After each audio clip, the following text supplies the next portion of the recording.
Welcome to the third video of the Comprehensive Sexual Health unit. In this video we will talk about menstruation. Before we talk about menstruation, let's go ahead and review the major female reproductive anatomy. The first part is the cervix, which is the entryway into the uterus. Then we have the ovary, in which the ova are kept.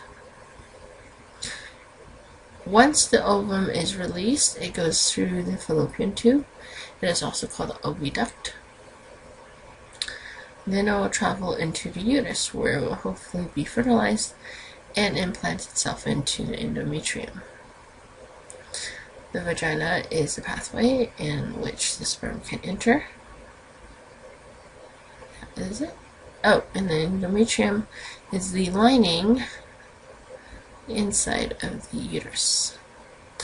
And this is where the blood and the shedding of the lining produces menstruation. Menses, the blood flow from the endometrium.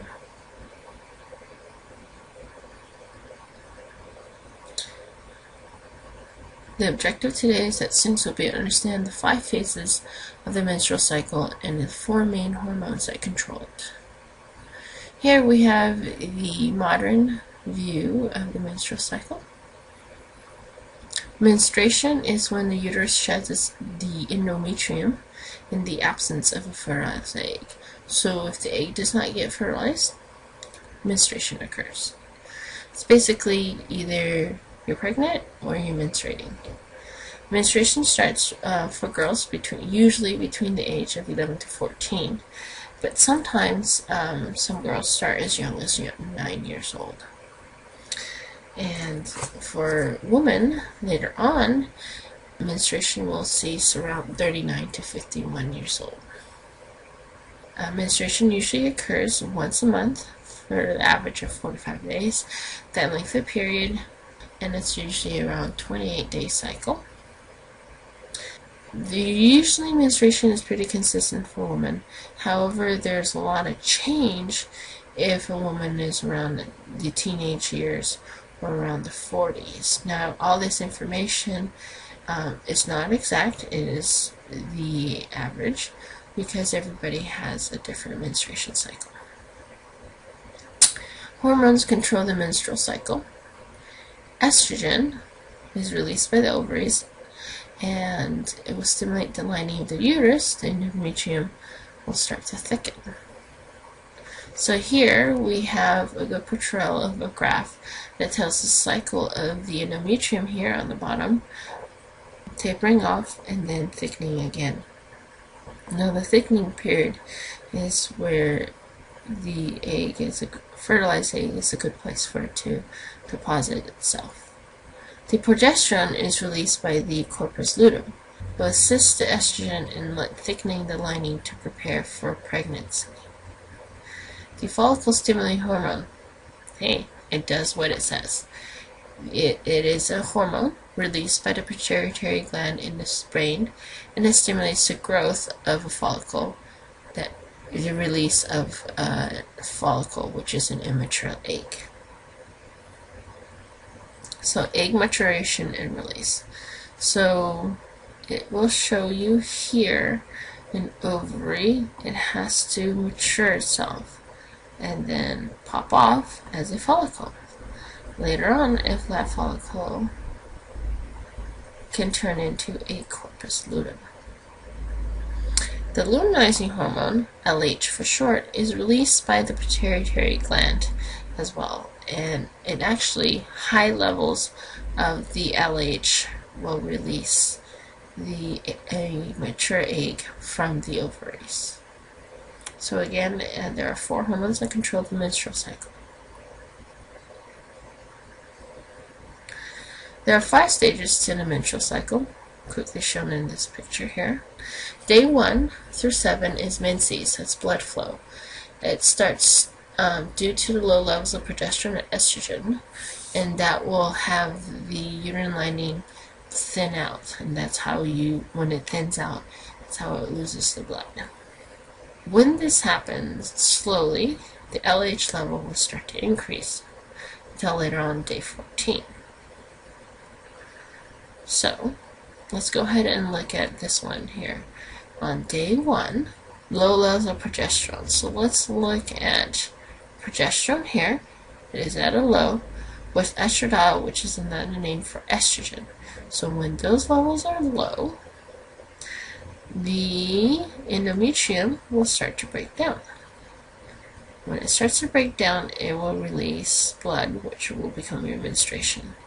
As that is occurring at the same time, LH hormone, the luteinizing hormone, and the follicle stimulating hormone are slowly increasing. Now, day 8 to 13, that's this phase right here. This is when the body is preparing for ovulation. Estrogen levels increase in the blood. When it does that, it will thicken the endometrium even more so. Then FSH will also stimulate immature egg to develop. When it develops, it will release the egg, which causes ovulation.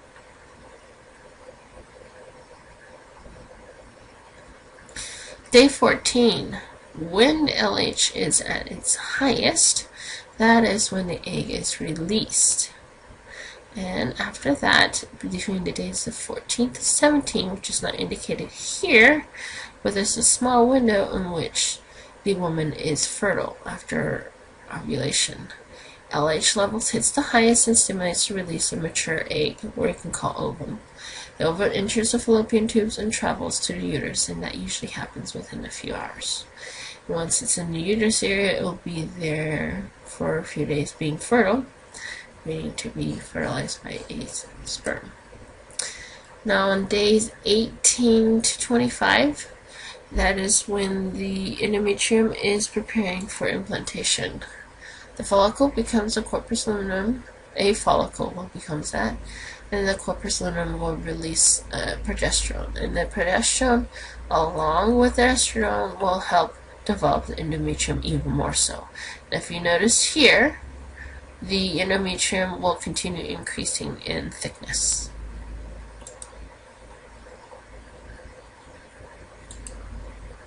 On day 26 to 28, if the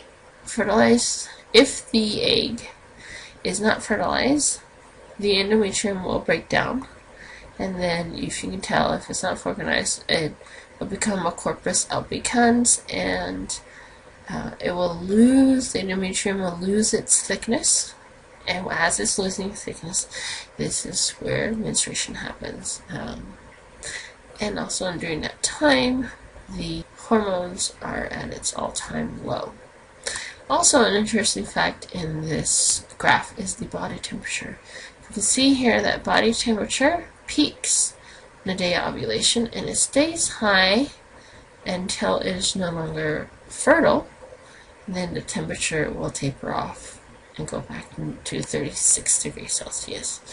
So, body temperature elevation has to do with the increase in luteinizing and FSH hormone, which is around ovulation.